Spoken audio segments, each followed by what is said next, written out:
guys! Welcome back to my channel. This is Sheila, your Alcoholic Mama. So, how are you again? So, gagawa tayo ng soilless na pating mix para sa ating Monsteras and Philodendrons. At ito, kung pwede, wala tayong magagastos, lalo na sa mga probinsya. Lahat ng mga kakailangan natin ng mga materyales ay pwedeng makuha lang kung saan-saan.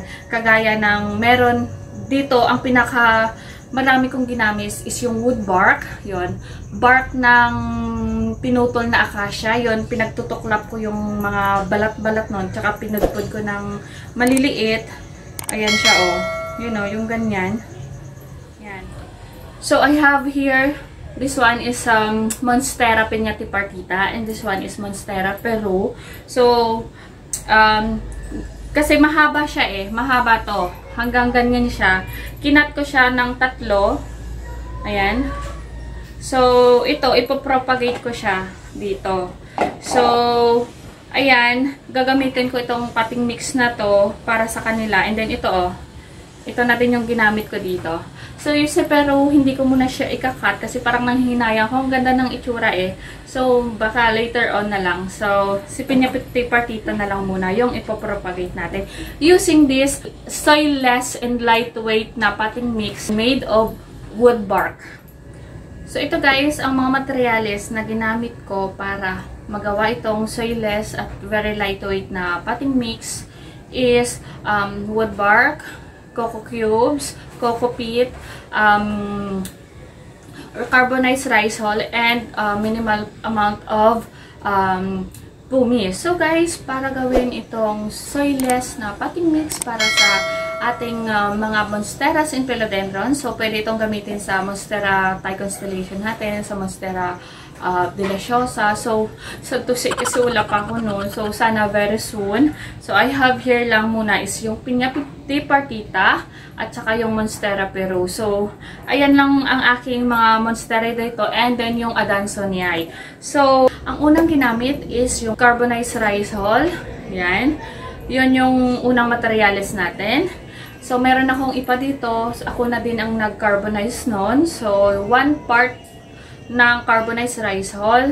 And then next is Cocopeat. Meron akong stock ng Cocopeat dito na binili ko ng 20 pesos per sako. So, yun din ang gagamitin ko. At time to time, ang Cocopeat, binabasa ko siya para madali siyang mabulok. So, pero ngayon, dahil laging naulan at sa labas lang din naman siya nakalagay, so nababasa siya. So, mas maganda yun. So, at next is yung Coco Cubes. So, ayun nga, meron na din akong maraming Coco Cubes dito. Diba? Lumipas na yung araw ng mga patay at diba sa atin, nagluluto tayo ng mga kakanin. So, gumagamit tayo ng gata. So, yun. May hingi kami ng panggata, yung niyog na panggata. So, maganda yung balat nun, yung coconut husk niya. So, yun ang ginamit ko. Chinap-chap ko. And then, may video ako, diba, na kung paano ko ginawa yung, paano gawin yung Coco Cubes. So, kindly visit the video. So, at yun nga. And then, next natin is 2 portion ng woodbark. So, yun, magagawa ko ng separate na video para saan makukuha at paano gawin yung woodbark na yon. So, ayan, woodbark na acacia. Pinutol siya na malaking puno ng acacia doon sa may bakanting lote sa amin. So, ayan, kasi may nakita ko nakahiga na malaking bark. So, kumuha kami yung bark niya mismo, tapos pinudpod ng maliliit. And then, next is yung kalahating part lang or yung kunting part lang ng Pumice. So, yan, para ihalo natin para dagdag siya pang gritty sa soil at pang ano na din, pang pampabuhaghag. Pero, very lightweight siya. So, ayan. So, tapos, halu-haluin lang yung mixture na yon, lahat ng mga materyales na ginamit. Yan, mix-mix lang hanggang sa mag-mix na ng maayos yung Cocopeat tsaka yung carbonized rice hull natin at iba pang mga materyales. So, ayan na yung ating finished na product. Itong lightweight na soilless na pating mix para sa ating Monsteras and Philodendron. So, ayan guys, ito, nag-cut ako ng piñati partita. Kasi mahaba siya eh. So, kinat ko na siya para i-propagate. Ayan. So, pagpasensyahan nila, umaambon na naman. So, maganda itong gamitin para sa mga monsteras and philodendrons kasi very lightweight siya at mabilis, maganda siya sa, sa pagtubo ng roots ng mga monsteras and philodendrons. So, kaya, naisipan ko din to. And then, sa US or sa ibang bansa, yun, meron silang nabibiling ready-mix na potting mix made of woodbark.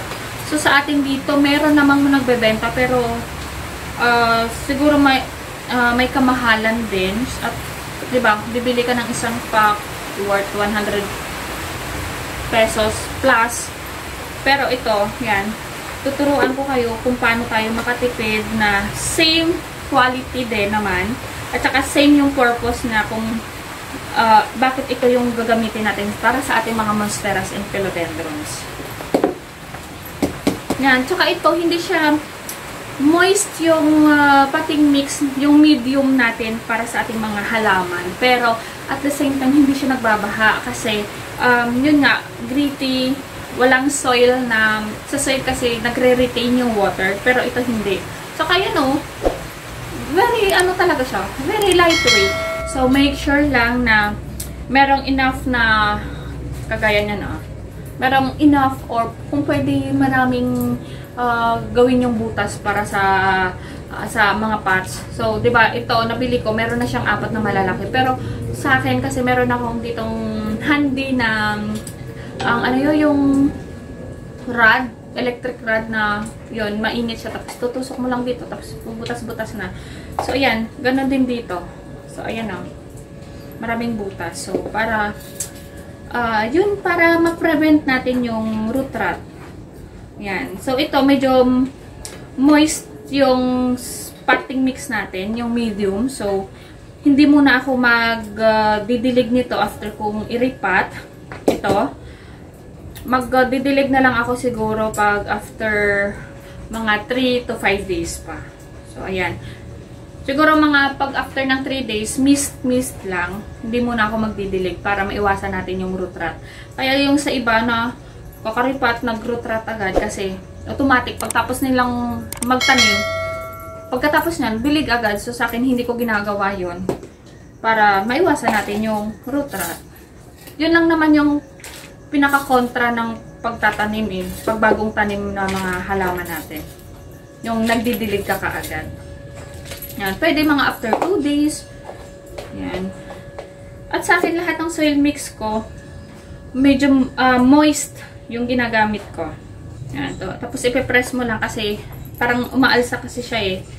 Lightweight eh. So, ipe-press lang yan. Yan. Tapos, saka na lang mag-a-add ulit.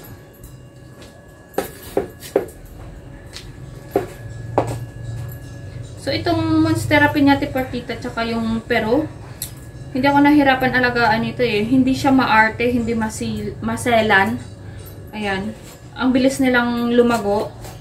Ayun, ito. Na-swap ko. Hindi, na-swap ko din itong dalawa. Na-swap ko siya. Hindi ko siya binili. So, diba? Nakakatuwa lang kasi sa mga monsteras, hindi na ako bumili. Alam naman natin ngayon na medyo may kamahalan ang mga halaman. So, ayan. Be practical na lang kung paano ka magkakaroon ng halaman na hindi ka gumagastos. So, ayan. Marami naman akong halaman dito na i-barter. So, ayan din. So, ito. Pangalawa. So, ito. Medyo palaki-lakihin ko lang din. And then, maybe i-barter ko or papag-giveaway ko yung isa dito sa inyo. Yan. Tignan natin.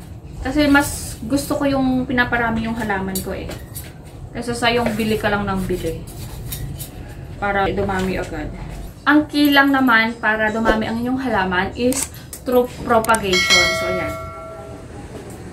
So, there you have it, guys. Ito na yung na-repot or yung na-propagate ko na Monstera piñati partita using this soilless or lightweight na potting mix para sa philodendron. Yan, yung homemade natin, yung our own DIY. Yan, DIY natin na potting mix lalong made of woodbark and mga pwede nating makuha ang mga materyales sa ating dito lang sa ating paligid. So, dito sa nagawa ko, siguro yung gastos ko is worth 10 pesos lang. Kasi, so, wala nga eh. So, sabihin natin mga 5 pesos. Kasi yung binili ko lang is yung Cocopeat tsaka yung ipa na tigta 20 pesos yung sako. So, hindi ko naman naubos yun. Konti lang. So, konting portion lang ang nagamit ko. So, ayan guys, sana kayo din, gawin nyo din ito para makatipid tayo, maka-save pa tayo ng environment natin kasi ginagamit natin yung mga bagay na pwede lang natin makuha sa ating mga bakuran, dun lang sa mga tabi-tabi. So, ayan, at least, ito hindi harmful sa halaman, wala tayong chemical na ginamit, so, at very biodegradable pa, and yun, healthy sa natural pa yung potting mix natin sa ating mga halaman. So ayun guys, sana kayo din, i-try nyo din ito para makasave tayo. So ayan, hindi lang tayo nakakasave, nag-enjoy pa tayo at nakakatulong pa sa atin na hindi tayo ma-stress at nag-enjoy tayo sa ating ginagawa. So ayan guys, sana nakatulong ako sa inyo at may natutunan kayo. Kung helpful ang video na to para sa inyo, give it a thumbs up and then subscribe kayo sa channel ko and then hit the notification down below para whenever I posted a new video, mano-notify kayo and follow my Facebook and Instagram account. So ayan guys, thank you and see you soon. Bye!